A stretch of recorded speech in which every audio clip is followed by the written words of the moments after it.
Il y a des gens que vous côtoyez depuis des années, et pourtant, vous ne les avez jamais vraiment rencontrés. Pas leur masque social, pas leur sourire habile, pas leur discours rodé. Mais ce qu'ils sont dans les interstices, dans les silences, dans les jours de pluie intérieure. Ce n'est pas dans le calme qu'on découvre un être. C'est dans la friction. C'est quand la vie bouscule, quand la peur entre sans prévenir, quand l'orgueil est blessé ou que les projecteurs s'éteignent. Là, seulement là, certains visages tombent. Et d'autres, plus rares, restent intacts, dignes, alignés. Peut-être que vous aussi, vous avez accordé votre confiance à quelqu'un, puis un jour, sans comprendre comment, tout a basculé. Ce qu'il disait ne correspondait plus à ce qu'il faisait. Ce qu'il promettait s'éloignait de plus en plus de ses gestes. Et ce que vous croyez connaître, vous a trahi. Ce n'est pas votre naïveté qui a été en cause. C'est l'illusion sociale. Cette idée erronée selon laquelle parler souvent avec quelqu'un, partager des rires ou recevoir de l'aide suffirait à percer son essence. Le stoïcisme, lui, ne se laisse pas séduire par les apparences. Il ne s'attache pas aux maudits dans le confort, ni aux émotions affichées dans l'instant.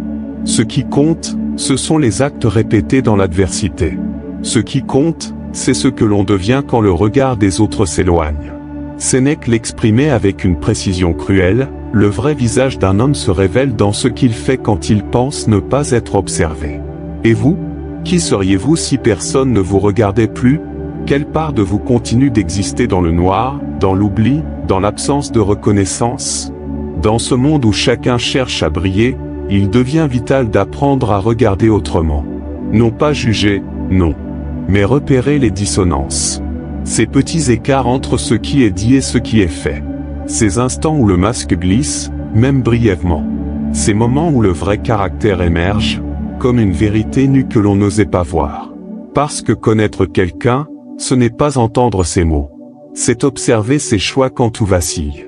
Alors, aujourd'hui, je vous invite à ralentir. À ouvrir les yeux, non pas sur les autres, mais d'abord sur vous-même. Car c'est en affinant notre propre regard que nous commençons à voir. Ce que vous allez entendre ici n'est pas une accusation. C'est un miroir. Un appel au discernement. Une invitation à marcher, avec les anciens, sur ce chemin silencieux de la sagesse. Prenez une respiration. Laissez les attentes se dissoudre. Ce que vous croyez savoir pourrait bien être ce qui vous empêche de voir. Il change subtilement de posture selon qu'il observe. Il y a dans certains regards une étrange souplesse. Une capacité à se tordre sans bruit selon l'ambiance, la hiérarchie, l'utilité. À première vue, cela peut ressembler à de la diplomatie. Mais à y regarder de plus près, c'est un indicateur silencieux d'un caractère fragmenté. Vous l'avez peut-être déjà vu, cette personne qui, avec vous, semble douce, modeste, presque fragile, et qui, dès qu'un supérieur entre dans la pièce, redresse le dos, change de ton, devient plus brillante, plus sûre d'elle. Ce glissement, subtil mais constant, révèle une chose, ce n'est pas la vérité intérieure qui guide ses gestes, mais le regard des autres. Le stoïcien, lui, est égal dans la solitude comme dans la foule. Il ne cherche pas à impressionner ni à s'effacer. Il reste. Parce qu'il s'est choisi une fois pour toutes, sans dépendre des regards extérieurs. Épictète disait, n'agis pas autrement quand tu es seul que lorsque quelqu'un te regarde. Cette cohérence, rare, devient alors un phare dans l'obscurité des faux-semblants. Mais quand l'autre varie selon l'ombre ou la lumière, quand sa voix se module selon l'auditoire, alors il y a dissonance. Et cette dissonance n'est pas anodine. Elle signale un combat intérieur non résolu. Un manque d'ancrage. Un trouble identitaire que même les plus beaux discours ne pourront masquer longtemps. Celui qui se modifie au gré des présences ne vit pas encore selon des principes. Il vit selon des attentes. Et cela, tôt ou tard, devient dangereux. Parce que ce genre d'adaptation constante finit toujours par se retourner contre vous. Un jour, vous ne serez plus l'interlocuteur utile, mais l'obstacle à contourner. Et il vous oubliera, sans heurts, sans explication. Car ce n'est pas vous qu'il fréquentait, mais l'image de lui-même qu'il pouvait projeter en votre présence. Ce signe, imperceptible pour beaucoup, est un révélateur profond. Non de malveillance, nécessairement, mais de fragilité. Et toute fragilité ignorée devient une menace silencieuse. Pour les autres, et surtout pour soi. Il évite systématiquement les situations où il ne contrôle pas l'image qu'il projette. Il y a des êtres qui donnent toujours l'impression de maîtriser leur monde. Leur parole est lisse, leur apparence soignée, leurs gestes calculés avec soin. Tout semble parfaitement en place, jusqu'au moment où surgit l'imprévu.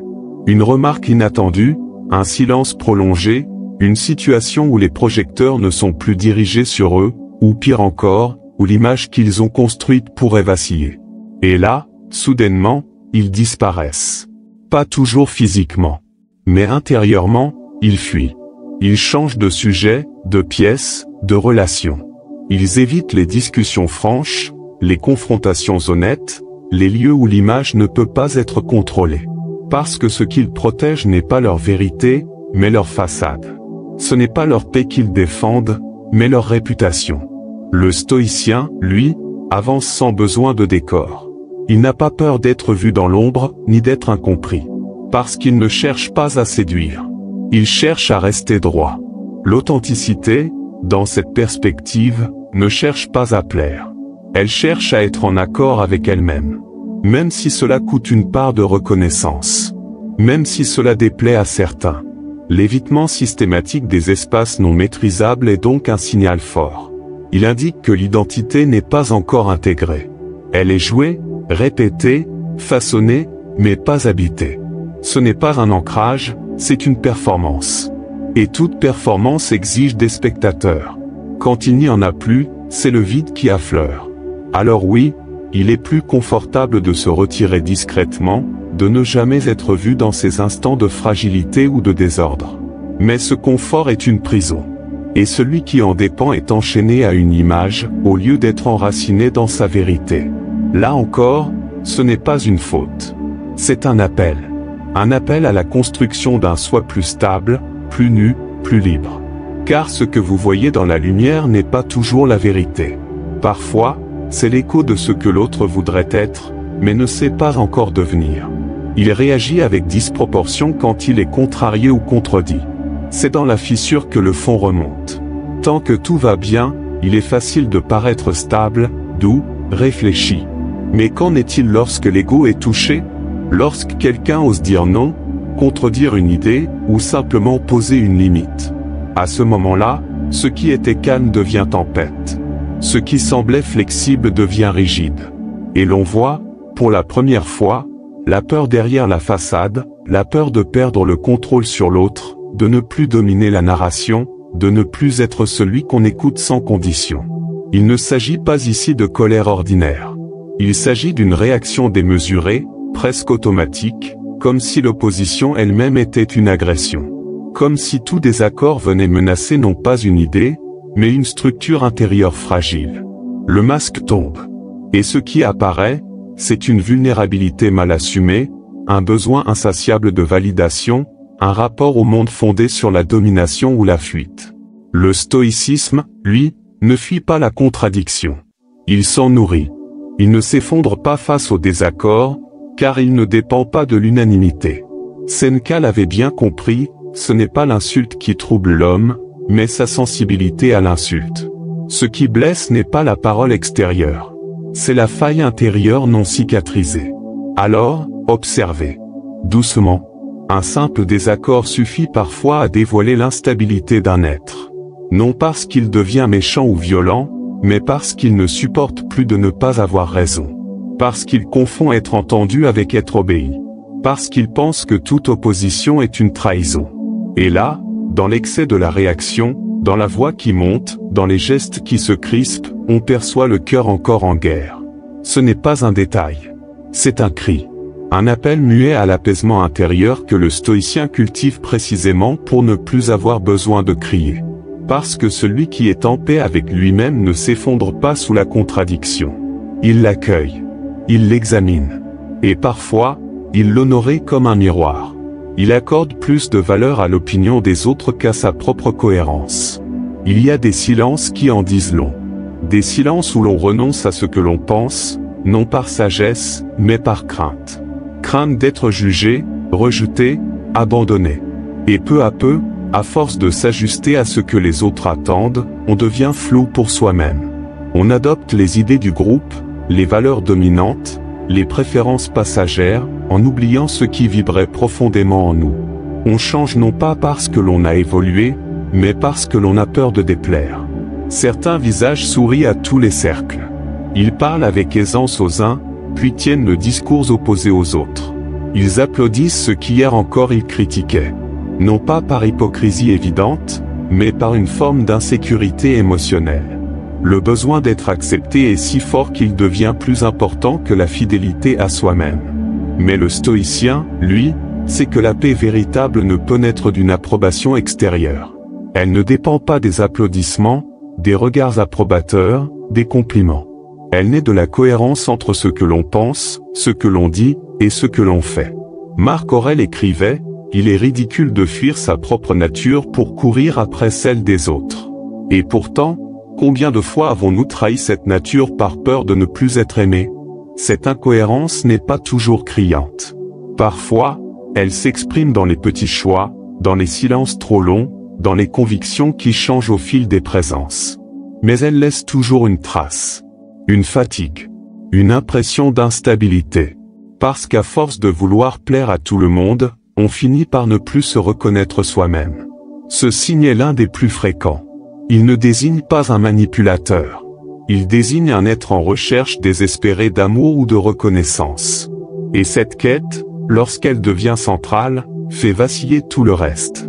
Le stoïcisme, en ce sens, n'est pas une philosophie froide.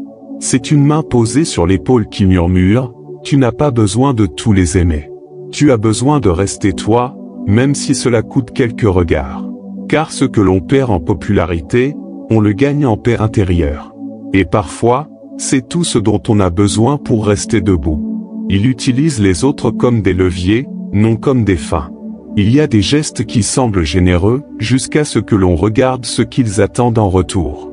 Un sourire offert, une aide spontanée, une présence rassurante. Et puis, quand les circonstances ne permettent plus l'échange, quand l'autre ne sert plus à rien, le geste disparaît, le sourire se fane, l'attention se retire. Il ne reste plus rien. Parce que ce lien n'était pas un lien. C'était un levier. Ce genre de relation n'est pas toujours visible au début. Celui qui agit par calcul sait envelopper ses intentions. Il parle de loyauté, de solidarité, d'amour parfois. Mais ce qu'il cherche, au fond, c'est les faits. Il valorise ceux qui peuvent lui apporter quelque chose, et se désintéresse de ceux qui n'ont plus rien à lui offrir. Il n'est pas là pour bâtir un lien. Il est là pour en tirer un bénéfice. Mais le stoïcien ne fonctionne pas ainsi. Il n'utilise pas les hommes comme des outils. Il les rencontre. Il les considère comme des fins en soi, dignes, indépendamment de ce qu'ils peuvent offrir. Épictète l'énonce sans détour: « Ne te sers pas des hommes comme des outils. » Car dès que l'on commence à mesurer les gens à l'aune de leur utilité, on oublie leur humanité. Ce comportement révèle une logique froide, parfois même inconsciente: tout est échange, tout est stratégie. Et cette vision finit par contaminer l'âme. On n'aime plus. On échange. On ne soutient plus. On évalue. On ne se relie plus. On gère. Et dans cette gestion, il ne reste plus de place pour la gratuité, pour la tendresse authentique, pour la dignité de l'autre. Ce que cela trahit, ce n'est pas seulement un calcul. C'est un vide. Un vide intérieur qui tente de se combler en manipulant subtilement l'environnement humain. Mais ce vide, plus on le nourrit de contrôle, plus il grandit. Le stoïcien le sait, seul l'acte fait avec sincérité apaise. Ce que l'on donne sans attente nous renforce. Ce que l'on donne pour être vu ou récompensé, finit toujours par nous appauvrir. Parce qu'on ne peut bâtir ni paix, ni respect, sur une économie de l'âme. Il parle de principes mais n'agit que selon sa convenance. Il est facile de parler avec noblesse. Facile de citer des auteurs, de défendre des idéaux, de proclamer haut et fort ce que l'on croit juste, éthique, vertueux. Les mots sont légers. Ils glissent dans l'air comme des promesses, comme des déclarations d'intention. Mais la vérité d'un être ne se mesure pas à ce qu'il affirme dans un moment d'inspiration. Elle se mesure à ses gestes dans la banalité, dans l'ombre, dans la contrainte. Il est des personnes dont le discours est irréprochable.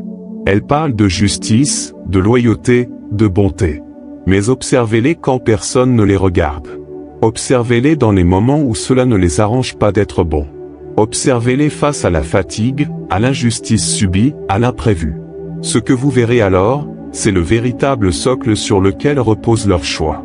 Et parfois, ce socle est fait de convenance, non de conviction. Le stoïcien n'a pas besoin de proclamer sans cesse ce qu'est un homme bon. Marc Aurèle disait, « Ne parle pas sans cesse de ce que doit être un homme bon. Sois-le. » Car la véritable vertu n'est pas un discours. C'est une discipline. C'est un effort invisible. C'est la cohérence entre ce que l'on dit et ce que l'on fait, surtout quand cela coûte, surtout quand cela dérange, surtout quand cela oblige à se dépasser. Ce décalage entre les mots et les actes, on le remarque souvent trop tard. Parce que l'on a été séduit par la clarté du discours, par la chaleur de la présence, par la beauté de l'intention. Mais vient toujours un moment où la tension révèle l'écart. Et cet écart, s'il est trop grand, s'effondre de lui-même. Non par méchanceté, mais par incohérence structurelle. Ce signe n'accuse pas. Il alerte. Il montre que l'on peut être rempli de belles idées et pourtant agir encore selon ses intérêts immédiats. Il montre que l'alignement ne se décrète pas. Il se construit. Chaque jour. Dans chaque détail. Dans chaque choix minuscule que personne ne voit. Car c'est là, et seulement là, que naît la confiance. Pas dans le discours, mais dans la trace qu'on laisse quand on pense que personne ne regarde. Il ne supporte pas de rester seul longtemps. Il y a des silences qui effraient. Des moments de vide où l'agitation du monde s'éteint, où les voix se taisent, où les miroirs sociaux disparaissent. Et dans ce silence, certains vacillent. Comme s'ils étaient soudain confrontés à une absence qu'ils ne savent pas nommer. Une solitude qui n'est pas juste extérieure, mais existentielle. Ils cherchent alors à remplir le vide, par des rencontres, des distractions, du bruit, de l'urgence. Ils fuient l'isolement non parce qu'il est douloureux, mais parce qu'il révèle quelque chose qu'ils n'osent pas affronter, eux-mêmes. Ce besoin constant de compagnie, cette impossibilité à rester seul, trahit une fuite. Non pas une simple préférence pour les autres, mais un évitement profond de l'introspection. Car être seul, c'est être face à soi. Face à ses manques, à ses regrets, à ses contradictions. Et pour celui qui n'a pas encore construit un dialogue honnête avec lui-même, ce face-à-face devient insupportable. Mais le stoïcien, lui, ne craint pas ce silence. Il le cherche même. Car il sait que c'est dans la solitude que l'on affine la vision. Que l'on nettoie le regard. Que l'on distingue enfin ce qui en nous est réel, et ce qui est imitation. La solitude n'est pas un châtiment. C'est un miroir. Et ce que l'on y voit dépend de ce que l'on est prêt à reconnaître. Seneca disait, « Celui qui est mal avec lui-même est dangereux pour les autres. » Car celui qui ne s'est jamais tenu droit dans sa propre obscurité cherche inconsciemment à projeter cette obscurité sur les autres. Il attend de qu'ils le distraient, qu'ils le rassurent, qu'ils le remplissent. Et si ces autres échouent, il les rejette. Il les accuse. Il les abandonne. Non parce qu'ils ont mal agi, mais parce qu'ils n'ont pas su compenser son propre déséquilibre. Ce signe, peut-être plus subtil, est l'un des plus profonds. Il ne parle pas d'intention. Il parle de fondation. Celui qui ne peut pas rester seul n'a pas encore rencontré celui qu'il est dans l'ombre. Et tant que cette rencontre n'a pas eu lieu, toutes les relations qu'il tisse restent fragiles. Car elles ne sont pas bâties sur un soi habité. Elles sont construites sur un vide camouflé. Un vide que seul le silence peut révéler. Et que seule la vérité peut transformer. Ce que l'on voit n'est qu'une esquisse, le vrai caractère se révèle dans les ombres. Il est tentant de croire que l'on connaît quelqu'un. Parce qu'on l'a vu rire, pleurer, parler avec sincérité. Parce qu'il a partagé des fragments de son histoire, des gestes de tendresse, des mots qui semblaient vrais. Mais le stoïcisme nous enseigne la prudence. Il nous rappelle que ce que l'on perçoit d'un être n'est, bien souvent, que ce qu'il choisit de montrer. Et que la vérité, la sienne comme la nôtre, habite des zones moins visibles. Des zones où les apparences n'ont plus d'utilité. Des zones où seul subsiste ce qui ne peut être feint, les actes répétés, les réactions sous tension, le silence vécu sans fuite. Épictète nous le souffle avec une lucidité désarmante, connais d'abord ta propre nature avant de prétendre connaître celle des autres. Avant de décrypter les intentions de l'autre, il faut savoir lire les nôtres. Avant de chercher la cohérence chez autrui, il faut l'ancrer en soi. Car c'est à travers la lucidité intérieure que naît le discernement. Et c'est à travers le discernement que l'on apprend à ne plus confondre charme et vérité, discours et alignement, rôle et caractère. Ce regard stoïcien ne cherche pas à juger. Il ne condamne pas. Il observe. Il capte les signaux faibles, les micro-fractures, les écarts entre les paroles et les actes. Non pour étiqueter l'autre, mais pour s'approcher de ce qui est stable, ce qui est réel, ce qui résiste à l'épreuve du temps, du silence, de l'inconfort. Et vous, combien de visages avez-vous aimés sans les connaître vraiment? Combien d'êtres avez-vous suivis, écoutés, admirés, sans avoir vu les ombres qu'ils cachaient? Peut-être qu'il ne s'agit pas de s'en vouloir. Peut-être qu'il s'agit seulement de s'éveiller. De comprendre que toute vérité humaine demande du temps. Et que parfois, ce que vous prenez pour une évidence n'est qu'un reflet, une esquisse, un rôle bien interprété. Alors, la prochaine fois que vous sentirez naître une certitude sur quelqu'un, ralentissez. Attendez. Regardez. Laissez passer l'orage, ou l'absence, ou la contradiction. Ce qui tiendra debout malgré cela, est peut-être un fragment de son vrai caractère. Et si vous vous sentez perdu dans ce brouillard humain, souvenez-vous de ceci, ce que vous cherchez à comprendre chez l'autre commence toujours par ce que vous êtes prêt à voir en vous. Prenez une respiration. Et restez, quelques instants, avec cette question silencieuse.